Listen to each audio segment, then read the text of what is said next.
안녕하세요. 남자TV 이준석입니다.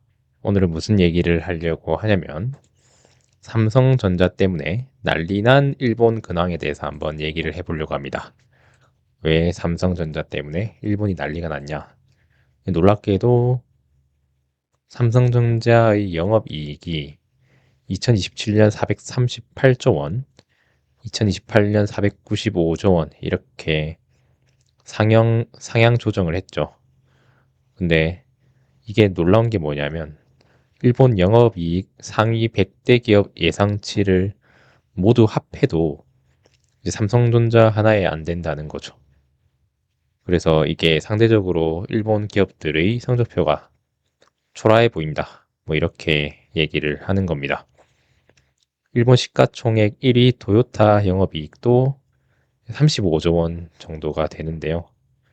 그래서 일본인들이 이게 뭐냐, 원화와 엔화를 헷갈린 게 아니냐, 반도체는 버블이다, 골드만삭스를 어떻게 믿냐, 뭐 이런 반대하는 댓글도 있는데, 또 한편으로는 옛날에 일본이 그립다, 일본이 반도체를 너무 쉽게 날려버렸다, 지금이라도 빨리 반도체 살리기에 나서야 된다, 뭐 이런 얘기를 하고 있습니다.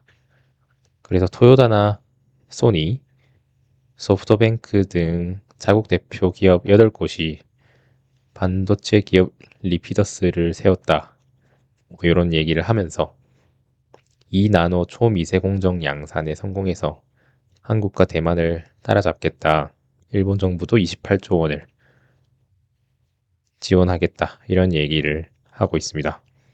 그래서 삼성 한 회사가 아니 이거 보니까 웃기긴 하네요. 일본 전체 기입 아니 아니 이거 보다 보니까 좀 웃기긴 웃긴데, 네. 뭐 일본인들도 어떻게 삼성 한 회사가 일본 전체 기업 영업이익을 초과하는 시대가 왔냐, 뭐 이런 얘기를 하고 있긴 합니다. 대단한 건 대단한 거죠.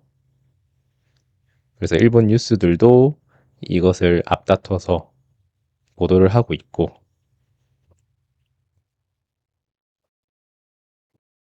일본은 방향성을 잘못 잡았고 이제 이것을 엎을 수 없다, 이렇게 자조적인 댓글도 달리고 있습니다. 그리고 1인당 GDP라든지 1인당 성인 순자산, 중위자산 이런 것들이 이미 한국이 일본을 뛰어넘었다라고 이제 얘기하시는 댓글도 많았습니다. 근데 이제 문제는 저도 이거 보다 보니까 원래 이게 웃음이 나는 포인트가 아닌데, 제가 원래 말을 하려고 했던 거는 뭐냐면,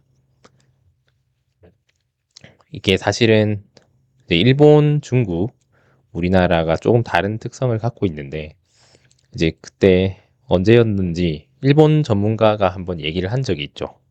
일본 같은 경우에는 이제 신뢰 사회다라고 해서 이제 신뢰를 중시하기 때문에 어떤 기업도 마찬가지고 개인도 마찬가지고 이제 한 번에 믿지 않는다는 거죠. 단순하게 이 사람이 스펙이 좋아서 혹은 지금 유행에 따라서 시류에 탄 뭐 시장이다, 시류에 탄 기업이다, 뭐 이런 걸 믿는다기보다는 이제 오랫동안 그 분야에서 신뢰를 쌓았는가를 더 중시한다는 거죠. 근데 어떻게 보면 그게 뭐 장점일 수도 있지만 단점이 될 수도 있죠. 예, 요즘 세상이라는 게 빠르게 변화하기 때문에 그 빠른 변화에 올라타야 되는 것도 맞는 말이죠. 근데 한편으로 보면은 이제 삼성전자 같은 경우에도 지금 영업이익이 역대 최대라고는 하지만 또 작년 재작년 실적이 막 엄청 좋진 않았거든요. 그래서 이게 참 양날의 검이다, 이렇게 볼 수 있겠습니다.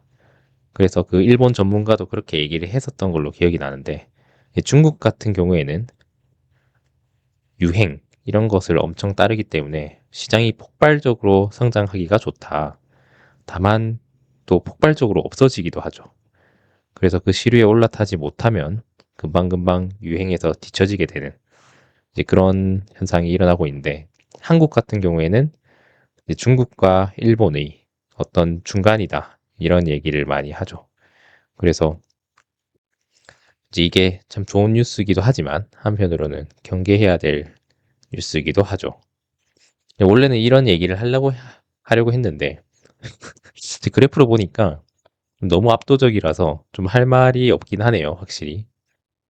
뭐 병원도 마찬가지긴 한데 우리나라도 보면 지금 K-메디, K-뷰티라고 해서 외국인들이 지금 역대 최대로 지금 한국으로 강남으로 압구정으로 이렇게 와서 미용 시술을 받고 가잖아요.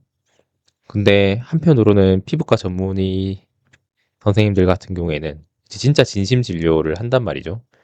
이제 개개인에 맞게 엄청나게 진료를 열심히 하고 하는데 상대적으로 그렇게 광고가 잘 되고 자본을 엄청나게 투하해서 뭐 한 50억 정도 든다고 하더라고요. 50억 정도의 자본을 투하해서 휘황찬란한 인테리어와 이제 그런 시스템으로 돌아가는 의원이 또 잘 된단 말이죠. 그래서 어떻게 보면은 이게 사실은 저도 신뢰가 중요하고 진심이 중요하고 한 명 한 명 오랜 기간 동안에 살아남을 수 있는가 이런 거를 봐야 된다고 네, 생각을 하고 있습니다. 네, 근데 이 삼성전자의 그래프를 보니까 정말 할 말이 없긴 합니다, 확실히. 그래서 때로는 시류에 올라탈 줄도 알아야 된다. 뭐 이런 생각이 뭐 들긴 하네요. 뭐 어찌됐든 그 2대 회장이었던 삼성전자의 이건희 회장이 이제 폭탄적인 발언을 했었죠. 1990년대였나요? 반도체로 갈아타야 된다. 이렇게 얘기를 했는데 이제 그때 당시에 많은 사람들이 반대를 했다고 하죠. 지금 이것도 성공할지 안 할지 알 수가 없는데 어떻게 반도체로 넘어가냐 뭐 이런 얘기를 했다고 하는데 어떻게 보면은 항상 그런 기술의 변혁, 발전에 따라서 이제 과감한 결단이 필요하다고 생각이 듭니다. 어쩌면 자동차 시장에서도 이제 전기차 혹은 수소차 이렇게 넘어가고 있는 상황일 수도 있고요. 또 국제 금융 시스템도 각자 화폐 가치 여기서 어떻게 보면은 진짜 비트코인과 같은 스테이블 코인으로 넘어가는 과정일 수도 있죠. 물론 비트코인이 스테이블 코인이란 얘기는 아니고요. 실제로 우리나라 지금 시골에서도 외국인들에게 월급을 테더 달러로 주고 있다고 하잖아요. 그러니까 이제 그런 변화에 발맞춰서 빠르게 움직이는 게 또 필요한 시점이라고 생각이 들기도 합니다. 참 그런 게 쉽진 않은데 어떻게 보면 과감한 결단을 했다는 것 자체가 또 엄청난 리스크를 진다는 얘기이기 때문에 무작정 추천을 할 수는 없으나 그때 당시에 이건희 회장의 과감한 결단으로 지금의 삼성전자가 존재하는 것이 아닌가라는 생각을 하고 있습니다. 또 한편으로는 또 더 나아가서 지금 반도체 사이클이 호황인데 또 언제 꺾일지 알 수도 없는 노릇이고 물론 꺾였다가 다시 올라가기도 하죠. 그래서 뭐 미용 시술도 다운타임이라고 하죠. 시술 받고 나면 이제 확 아프거나 이제 확 안 좋아지는 시기가 있는데 그걸 이제 내려가는 시기다라고 해서 다운타임이라고 하죠. 그래서 그 이후로 다시 좋아지게 되는 뭐 통증도 마찬가지고 미용도 마찬가지고 그런 시기가 있는 것인데 지금 확 올라왔는데 또 워렌 버핏이 지금 주식시장이 도박장 것 같다 이런 얘기를 할 정도로 뭐 항상 조심을 해야 되는 것 같습니다. 네, 어쨌든 일본인들이 이렇게 화제가 되는 걸 보다 보면 정말 격세지감을 느끼게 되는 것 같습니다. 놀라운 것은 이제 우리나라는 이런 걸 애초에 보도를 하지 않죠. 삼성전자의 영업이익이 백대 기업, 일본 100대 기업의 영업이익과 비교했을 때 삼성전자의 영업이익이 훨씬 더 크다라는 것 자체를 애초에 보도를 안 하는 것 자체가 어떻게 보면은 관심이 없는 거죠. 우리나라 언론과 우리나라 사람들은 이제는 일본은 제쳤다. 이런 생각을 하고 있는지도 모르겠습니다. 근데 대단하긴 합니다.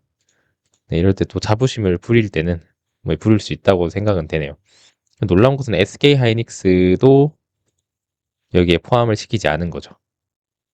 그래서 어쨌든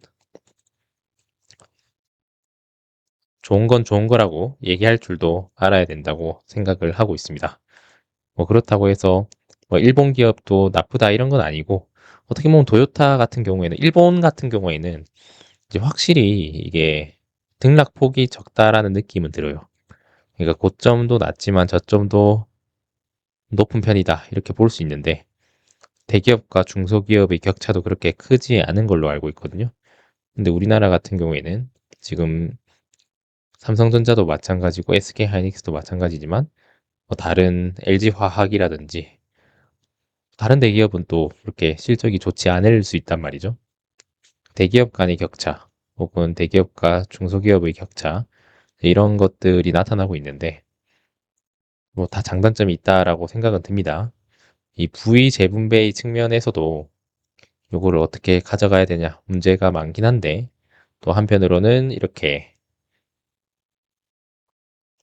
반도체 기업들이 영업이익이 커지니까 노조들이 그 영업이익을 전부에게 분배를 해달라라고 하면서, 하청업체는 물론 중국에 있는 삼성전자와 SK하이닉스 공장에 있는 노동자들, 그리고 북미에 있는 공장까지도 영향을 다 받게 된다는 거죠. 이제 그런 부분에서는 좀 골치가 아프다라고 할 수 있겠습니다. 옛날 고전에 책은담이라고 해서 그 형제가 엄청 우애가 좋았는데 황금덩이를 발견하게 되죠. 그래서 그 황금덩이를 발견하게 되자 서로 싸우게 되는데, 그래서 그 중에 형이 황금덩이를 그냥 바다로 던져버리게 되죠. 그래서 왜 던져버리냐라고 하니까, 우리가 저 황금덩이가 없을 때는 되게 사이가 좋았다. 근데 재물에 눈이 멀다 보니까 우리가 싸우기 시작한다. 이것은 큰 화를 부르게 될 거다라는 얘기로 깨달음을 얻었다라고 하고 있는데, 마찬가지인 겁니다. 어떻게 보면은 돈을 많이 벌고 빈부격차가 많이 나고 이런 것들이 또 장기적으로 봤을 때는 악의 영역에 가깝다라고 생각을 할 수도 있을 것 같아요. 물론은 뭐 그렇다고 해서 뭐 자기 발전을 하고 저렇게 영업이익을 내는 게 나쁘다는 의미는 아니지만, 또 분배의 측면에서도 한 번쯤 고려를 해봐야 된다고 생각을 하고 있습니다. 네, 오늘은 삼성전자와 일본 100대 기업 비교를 한번 해봤는데요. 여러분들 생각은 어떠하신가요? 댓글로 남겨주세요. 감사합니다.